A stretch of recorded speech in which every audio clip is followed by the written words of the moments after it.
E aí, tudo bem? Bem-vindo de volta ao Reafogado. Hoje, como você deve ter visto pelo título, o nosso vídeo vai ser bem diferente. Vamos do começo então, porque eu tenho um bocado de história para te contar. Então, quem é inscrito aqui no canal há um pouquinho mais de tempo sabe que eu tenho essa série de partidas instrutivas na qual eu vou subindo de rating no chess.com, jogando partidas de 15 minutos mais 10 segundos de incremento e tentando retirar o máximo de valor educativo dessas partidas para ajudar jogadores que estão nessas faixas. Recentemente, no episódio mais novo dessa série, eu recebi um comentário de um inscrito sugerindo que eu fizesse um episódio num formato diferente. O formato normal que eu uso nessa série é eu começo a partida enquanto eu tô gravando e aí a gente joga, digamos, juntos, e eu vou tentando explicar a minha lógica para encontrar os lances. No final de cada vídeo a gente também analisa a partida para ver quais foram os meus erros, os erros do meu oponente e onde a gente podia ter melhorado. O que esse inscrito recomendou foi que eu fizesse no formato onde eu jogo a partida antes de gravar e aí gravo quando já tiver ela, para que eu consiga focar um pouco mais, né? Porque em muitas situações na partida, eu paro de pensar na posição para explicar algum elemento que acabou de acontecer. Então eu decidi seguir a sugestão desse inscrito e experimentar com esse formato uma vez. Então assim, ontem eu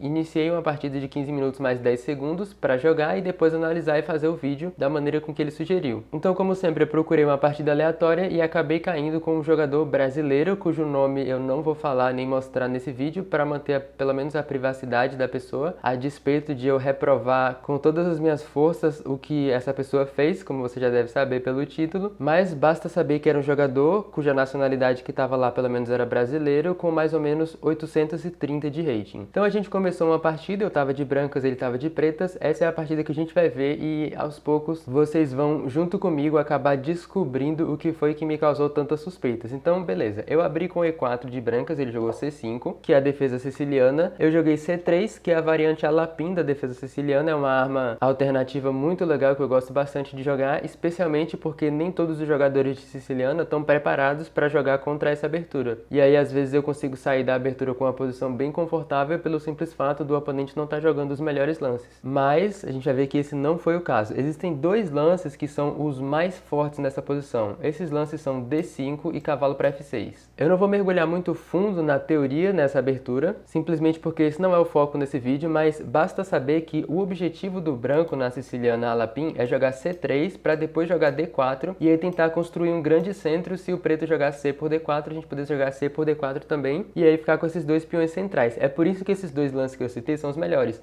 porque tanto D5 quanto o cavalo para F6 perturbam esse plano tão cedo quanto possível. D5 desafia esse peão aqui que a gente colocou em E4 e cavalo para F6 também diretamente ataca o peão em E4. E o oponente jogou um dos melhores lances, cavalo para F6. A linha teórica aqui continua E5 atacando o cavalo para D5, que foi o que ele jogou, e D4. C por D4 continua sendo o lance teórico aqui, agora o branco pode seguir ordens de movimento um pouquinho diferentes, dá para jogar cavalo por C3 ou C por D4 direto, eu joguei C D4 direto. Ele jogou D6, de novo o lance mais popular e mais teórico nessa posição, e aqui o lance que eu sei que é o mais teórico é cavalo para F3. Na partida não foi isso que eu joguei, porque eu queria demonstrar um pouco como se joga uma posição de peão dama isolado, então eu joguei E por D6 aqui para chegar nessa posição onde eu tenho um peão de dama que não tem mais parceiros aqui nas colunas adjacentes, ou seja, é um peão isolado, e esse tipo de posição é extremamente temático. Então eu voluntariamente entrei nessa posição para, como eu estava falando, né, seguir o objetivo de tentar remover o máximo de valor educativo da partida. Aqui eu joguei cavalo para F3, ele jogou bispo G4, cravando o cavalo, eu segui bispo E2, né, interpondo a cravada, e aqui ele jogou G6. E esse é o primeiro lance da partida que nunca foi visto antes, né? A partir daqui a gente já tem uma nova posição. Bom, só até esse ponto, né, na partida eu já estou começando a ficar um pouco suspeito. Sem querer tirar o mérito de jogadores que estão nessa faixa de iniciante de 800 de rating, é no mínimo um tanto improvável que ele saiba sair da abertura assim jogando lances teóricos, principalmente numa linha como a siciliana Alapim. A partir desse ponto, se eu tivesse que adivinhar o rating do meu oponente, eu já estaria estimando pelo menos 1500, porque esse tipo de conhecimento teórico é de um jogador que já se dedicou um pouco mais ao jogo, que já tem um pouco mais de estudo. Mas isso não quer dizer que ele estava trapaceando, né? Pode muito bem ser o caso que ele é um jogador um pouco mais experiente que criou conta recentemente e aí iniciou num rate um pouco mais baixo do que é a força real dele. Então, quando eu percebi isso, eu tentei levar um pouco mais a sério a partida e jogar o que eu achava que fossem os melhores lances. Realmente gastar tempo para pensar no que eu estava fazendo e, digamos assim, jogar sério, para valer. Então, tentando tirar vantagem de ele ter jogado G6 aqui, eu joguei H3. Eu digo tirar vantagem porque agora ele não pode voltar o bispo para H5, porque eu ia poder jogar G4 e esse bispo fica encurralado. Então, depois de H3 aqui, ele jogou o bispo de volta para E6. Esse é um lance um pouquinho engraçado porque é um pouco incomum para um jogador sair colocando o próprio bispo assim na frente dos peões. É claro que existem muitas situações onde isso é razoável, mas a gente escuta tanto, né, que não é recomendado que você bloqueie seus peões com o bispo, que você pelo menos reluta em jogar um lance como esse. Mas, estranhamente, bispo para E6 é a primeira recomendação do Stockfish, por exemplo. E aí a coisa começa a ficar um pouquinho suspeita. Então eu segui fazendo roque, ele jogou bispo G7, né, seguindo o objetivo de fazer o fio inquieto do bispo. Eu joguei cavalo para C3, que é o melhor lance nessa posição. Ele fez o roque também, eu joguei bispo G5, H6 agora, bispo de volta para H4. Ele jogou cavalo para D7 nessa posição, eu trouxe a minha torre para C1, colocando ela na coluna aberta e sacrificando um peão. Isso eu vi durante a partida e eu fiz isso propositalmente porque eu julguei que o branco tem compensação suficiente por esse peão. E também, né, não é muito fácil ver para um iniciante como o preto faz para ganhar esse peão. O que ele tem que fazer aqui é perceber que eu tirei a torre da defesa do peão em A2, jogar cavalo por C3, depois de B por C3 ou torre por C3, ele vai poder tomar esse peão em A2 com o bispo. E foi isso que ele fez imediatamente. A minha avaliação desse sacrifício de peão estava correta, porque essa posição aqui continua sendo um pouquinho melhor para o branco. Eu joguei bispo para G3 nessa posição, atacando a dama, e aqui ele jogou dama para F6, que é a primeira e única, eu diria, imprecisão, assim, que é bem pequena até que ele cometeu durante a partida inteira. Eu digo pequena imprecisão porque se o branco continuar da maneira mais perfeita possível aqui, dá para provar uma pequena vantagem que o Stockfish estima em mais ou menos 0,9 ou mais 1. Essa continuação perfeita que eu estou citando é com o lance C4 nessa posição. A ideia é tentar jogar dama para C2 e aí atacar esse bispo que ficou encurralado. Aqui o melhor lance para as pretas seria B5 e depois de C por B5, bispo D5 devolve o peão e o branco tem uma vantagem um pouquinho maior do que ele tinha antes daquele sacrifício. Só que, infelizmente, eu não consegui encontrar essa continuação. Depois de dama para F6, eu joguei um lance que foi bastante tentador na partida, que é dama para A4, que na verdade é um erro. A minha ideia com aquele sacrifício é tentar provar compensação na forma de atividade na ala da dama. E aí eu joguei dama para A4 com a ideia de atacar esse bispo e atacar o cavalo aqui também ao mesmo tempo. O problema, o motivo pelo qual esse lance é um erro, é porque ele só volta o bispo e aí defende o cavalo de uma vez. A esse ponto, eu estava naquele espírito de tentar continuar provando compensação e eu joguei o lance D5, que já é um erro grave, e agora a posição começa a ficar muito melhor para o preto. E aí a gente vai ver que esse D5 foi tudo que ele precisou para provar uma vantagem absurdamente grande. Depois de D5, todas as minhas esperanças de contra-jogo ou de tentar encontrar qualquer coisa na posição foram perdidas. De fato, eu não joguei os melhores lances aqui, mas dá para dizer que o resultado da partida foi determinado por esse um erro que eu cometi. Isso porque a minha ideia é que se nessa posição ele jogasse um lance como bispo para F5, né, saindo do ataque aqui do peão e mantendo a defesa do cavalo, lógico que não dá para tomar aqui porque o bispo ia parar de defender o cavalo. Então, se ele jogasse um lance como bispo para F5, eu ia tentar provar a compensação com torre de F para E1, trazendo a torre para uma coluna aberta, né, tentando encontrar atividade. Digamos um lance para o preto como torre F8, dá para jogar bispo F1 com a ideia de liberar o ataque da torre a esse peão. Se o preto decidir tomar esse peão em C3, né, com a torre, depois de torre C3, dama C3, dá para recuperar jogando torre E7. E aqui o branco tá esse pouquinho assim melhor. Mas depois de D5, ele jogou o melhor lance na posição, um que eu nem tinha previsto, cavalo para B6, que não salva o bispo, mas contra-ataca a minha dama, que vale mais. Então eu sou forçado a mover a dama e aí depois disso ele vai poder tomar o peão em D5. E agora eu já tenho 2 peões a menos e quase nenhuma compensação. A esse ponto aqui eu já tô vendo que eu tô perdendo e eu tô tentando provar, tentar encontrar contra-jogo em qualquer coisa possível. E aí esperar que ele cometa um erro, né? Porque a única maneira de eu voltar pro jogo aqui é se ele errar uma coisa muito grave. Então eu joguei bispo para E5, atacando a dama dele, ele moveu a dama para C6. Eu continuo nessa tentativa de perturbar ele, eu jogo cavalo D4, atacando a dama de novo. E aqui ele jogou um lance muito bom, que é dama para A4. E agora eu tô num problema, porque ele tá oferecendo a troca das damas aqui e ao mesmo tempo o meu bispo tá no ar. Eu sei que se numa posição como essa eu aceitar a troca das damas, vai ser uma derrota lenta, vai ser uma morte lenta e gradual. Como eu falei, ele não tá cometendo basicamente nenhum erro aqui, então lógico que avaliando pela qualidade dos lances dele até agora, ele vai conseguir me espremer lentamente nesse final se a gente trocar as damas. Então eu decidi fazer um lance prático aqui, principalmente considerando o rage do meu oponente. Eu já falei, eu já tô até o joelho na lama, vamos terminar de mergulhar, e joguei dama para D2, sacrificando o bispo em E5. A ideia desse sacrifício é que depois de ele tomar aqui, eu vou poder jogar a dama toma H6 e aí tentar encontrar contra-jogo com a minha dama perto do rei dele, mas isso é muito especulativo. De fato, o preto tá completamente ganho aqui depois desse sacrifício de um ponto de vista assim da avaliação do computador. Ele jogou bispo por E5, de novo o melhor lance, agora eu joguei torre A1, perturbando a dama dele, ele voltou a dama para D7, eu joguei bispo B5, perturbando a dama dele de novo, e aí depois de ele mover, eu jogo dama por H6 finalmente. Agora ele simplificou a posição jogando bispo D4 e depois de CD4 cavalo D7. Eu joguei torre A para C1, perturbando a dama dele de novo aqui, né? Quem sabe ele move a dama para algum lugar que pendura esse cavalo, só que ele jogou o melhor lance dama D8, mantendo contato com o cavalo, e aqui eu joguei bispo para D3, que cria uma ameaça nessa posição. Se você quiser tentar pausar e detectar que a ameaça é essa, pode pausar o vídeo agora. Então a minha ideia aqui é que se ele não fizer nada, eu consigo forçar um empate nessa posição. E é disso que eu estava falando quando eu falei daquela ideia de sacrificar o bispo para tentar criar alguma chance perto do rei dele. O fato da minha dama estar em H6 permite que, digamos que ele jogue um lance neutro como torre para C8 aqui desafiando a minha torre, eu posso sacrificar o bispo aqui e aí se ele tomar, eu vou tomar de dama e o rei dele não tem para onde ir. Isso aqui força uma repetição,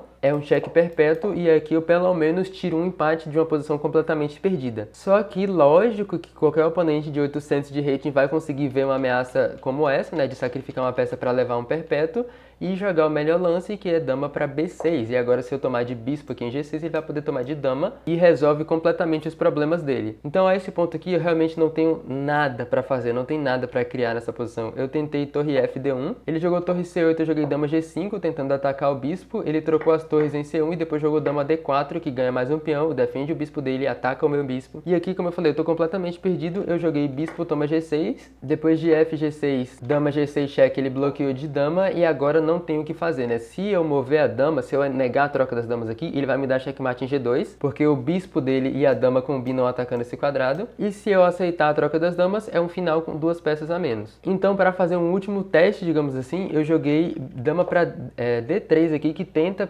criar uma espécie de ameaça fantasma de atacar essas duas peças aqui ao mesmo tempo via um raio-x. Só que lógico que o nosso oponente de 800 de rating percebe o meu blefe e pensa por 30 ou 40 segundos para achar o lance dama para G2 checkmate nessa posição. Então no final da partida ele não cometeu nenhum erro significativo além daquela pequena imprecisão que foi dama para F6 e a precisão que o chess.com dá no final é 94.5. Então só de ver essa partida a gente já começa a ficar muito suspeito com o jogo do nosso oponente considerando o rating dele, mas é lógico, como eu citei, pode ser que ele esteja subpontuado. Então eu decidi ir um pouco mais fundo, investigar um pouco mais essa questão aí para tentar chegar na verdade disso tudo. Só essa partida aqui é suficiente para gerar alguma suspeita, mas não é suficiente para que acusações tão graves sejam feitas. A gente deve, lógico, aplicar o princípio de que é inocente até que se prove o contrário. Então eu fui abrir o perfil dele e dar uma olhada em algumas das outras partidas. Então essa minha partida tinha sido a mais recente de uma sequência de 11 vitórias, em partidas de 15 minutos mais 10 segundos, nas quais ele estava jogando consistentemente acima de 90% de precisão, o que já é bem suspeito. Eu analisei algumas dessas partidas e eram partidas assim muito perfeitas para um jogador desse rating, como a precisão de mais de 90% sugere. Então a esse ponto eu já estou convencido de que ou esse é um jogador muito bom que está numa conta nova ou ele está trapaceando. Então agora a gente só tem que descobrir qual dos casos é, né? Então a maneira com que eu cheguei a essa conclusão foi a seguinte: eu falei, vamos dar uma olhada nas partidas um pouco mais rápidas dele, então vamos dar uma olhada nas partidas de Blitz. E esse jogador tinha mais de uma centena de partidas de Blitz e o rating dele, depois de ter jogado uma centena de partidas, era 377. O que não faz o menor sentido, né? Tendo jogado tantas partidas, é provável que o rating que o chess.com te dá seja pelo menos uma estimativa relativamente precisa de qual é a sua força de verdade. E para um jogador cuja força está próximo de 377 em Blitz jogar de forma tão perfeita assim, é muito incoerente, a menos que essas partidas sejam separadas por um espaço de tempo muito grande, o que não é o caso. Essa conta tinha sido criada em novembro de 2020, algumas dessas partidas tinham sido jogadas até em 2021, então é impossível impossível que um jogador seja tão fraco em blitz e ao mesmo tempo tão forte num controle de tempo um pouco mais longo num espaço de tempo tão curto. Só para que você tenha uma ideia, compara a qualidade dos lances do preto com a qualidade dos lances desse nosso oponente suspeito aqui em algumas dessas partidas que eu vou te mostrar. Então essa aqui é uma partida de blitz, onde o nosso oponente suspeito tá de pretas, D4, D5, tá até aqui tudo normal.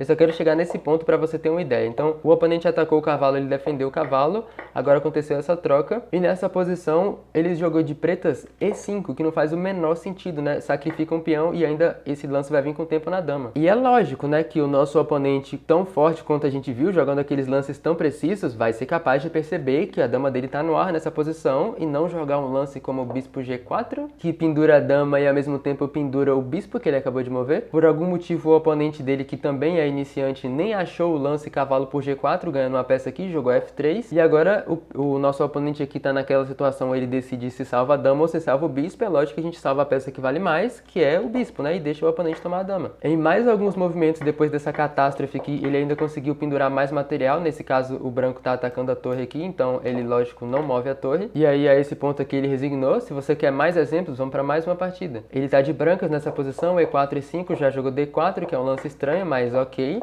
C5, C3, cavalo B5, ele tomou a peça, né? O oponente aqui dele pendurou um cavalo cheio. Ele viu, tomou a peça, depois de bispo D7, defendeu o bispo dele, dama C8, né? Movendo a dama para tentar criar um ataque nesse cavalo, eu suspeito. Ele jogou bispo F4, pendurando o cavalo em G4, se o bispo aqui não tivesse cravado, né? Desse ponto de vista, o oponente joga A6, né? A ideia é que se ele voltar o bispo, aí essa cravada acaba, como eu tava falando, e o oponente vai poder tomar esse cavalo em defesa. E aqui, né, entre tomar essa peça, que resolve o problema e continua seguindo no jogo com uma peça a mais, ou mover o bispo e devolver a peça extra que ele tem, o nosso querido suspeito aqui jogou dama toma D6, que pendura a dama para um bispo sem nenhum motivo. Vamos para um último exemplo, para que se torne tão óbvio quanto possível. Ele está de pretas agora nessa partida. A gente já vê um setup de abertura extremamente estranho aqui. Por algum motivo ele não move o cavalo, meu oponente joga C3, está atacando o cavalo, ele não move. Por outro motivo, o oponente também é um iniciante aqui, não toma o cavalo que está de graça e ele dá a chance, né, para o preto salvar a peça aqui tomando de volta de cavalo. Ele toma de peão e permite o oponente tomar o cavalo. Então pendura uma peça duas vezes seguidas. Agora ele jogou dama 5, cavalo C3, ok, um lance de desenvolvimento estranho para o bispo, roque, G4, ele toma o peão em G4 que está defendido pela dama, né, pendura uma peça com cheque aqui. O oponente por algum motivo não toma a peça com cheque, joga a torre G1, que pelo menos não perde a dama, né, por cravar o bispo ao rei. Ele bloqueia a cravada com bispo G5, que pendura a peça de novo agora. Torre A, D8, torre B1, lances estranhos mais uma vez, B4, dama por A2, né, pendurando a dama mais uma vez. O nosso oponente aqui não parece gostar muito de manter as damas no tabuleiro, exceto que seja comigo, onde ele joga perfeitamente. E aí depois sacrificar a dama, o oponente de brancas nem toma a dama de graça, e aí para garantir que ele não vai mesmo ficar com a dama, ele toma a torre em A1. Então é completamente lógico que esse oponente estava trapaceando. É impossível que ele seja subpontuado, porque se ele fosse mesmo um jogador mais forte, ele não ia jogar tão mal nessas partidas de blitz. Existem inúmeros exemplos como esses aqui que eu mostrei, esses são só alguns dos 3 mais engraçados, que provam que trata-se de um jogador iniciante incapaz de jogar uma partida naquela qualidade que a gente estava vendo. Depois de ter visto todas essas evidências, eu decidi reportar ele, né? Eu escrevi um texto junto com ter selecionado a opção de trapaça. E aí, como você suspeitaria, em mais ou menos 2 horas, eu abri a conta dele novamente e a conta tinha sido fechada, né? Ele tinha sido banido por violar os princípios de jogo justo no chess.com. Então, no final, a história teve um final feliz. Eu tive os meus pontos que eu perdi para ele devolvidos. Todos os oponentes que perderam para ele também tiveram seus pontos devolvidos. Então, nesse sentido aí, a gente fez um bem à humanidade. E aí eu decidi fazer esse vídeo para principalmente alertar vocês e dar algumas dicas de como analisar se o jogador que é o seu oponente está fazendo coisas suspeitas e aí fazer esse report se for cabível, né? Dependendo da gravidade do caso. Esse é um caso onde era completamente óbvio. Esse tipo de prática, assim, de trapaça no xadrez é completamente patética. Eu realmente não entendo por que alguém faria isso. Isso não traz nada para a pessoa que está vencendo, trapaceando, só traz desonra para a própria pessoa e uma situação chata para as outras pessoas que estão jogando normalmente no site. Como eu citei mais cedo, se você for fazer uma acusação como essa, sempre pratique o princípio de inocente até que se prove o contrário. Não faça acusações a menos que você tenha evidências muito óbvias como essas que eu mostrei. O que cabe a nós jogadores fazermos, né, quando a gente tem uma situação tão óbvia quanto essa, começa a reportar para que as autoridades do site deem conta de determinar que medida deve ser tomada. Então é isso, eu espero que você tenha gostado da nossa pequena jornada de investigações aí. Nos próximos vídeos a gente vai seguir com a série de partidas destrutivas, espero que jogando contra uma pessoa normal. Também tem a série de aberturas que a gente vai continuar na escocesa. Eu espero que você tenha gostado e até o próximo vídeo.